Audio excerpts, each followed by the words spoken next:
Hello friends. Kaushiki ఇంట్లో ధాత్రి కేదారులకు 16ల పండుగ జరిపిస్తూ ఉంటుంది కదా. దండకి నల్లపూసలు అవి అంతా చేర్చి ధాత్రి మెడలో కేదారు వేస్తూ ఉంటాడు.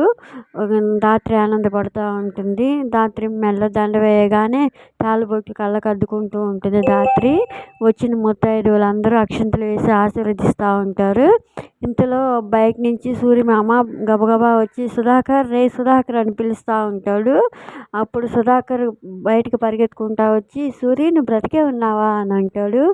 అవునరా, నువ్వు కేదార్ని వారసుడిగా ఒప్పుకోవాలి, నీ కొడుకుగా గుర్తింపు ఇవ్వాలి, నీ ఆస్తిలో వాటా ఇవ్వాలి. ఇవేమీ జరగకపోయినా నేను వెంటనే వెళ్ళి మీడియా ముందు నిలబడతాను అని బెదిరిస్తూ ఉంటాడు వేలు చూపెడుతూ. దాంతో సుధాకర్ షాక్ అయి చూస్తూ ఉంటాడు. ఇటుపక్క కౌశికి కూడా ఈ మాటలన్నీ వింటూ ఉంటుంది. మరి తర్వాత ఏం జరగనుందో ఎపిసోడ్లో చూద్దాం ఫ్రెండ్స్. మీకు కనుక వీడియో నచ్చితే ప్లీజ్ లైక్ చేయండి, సబ్స్క్రైబ్ చేయండి. Thank you for watching.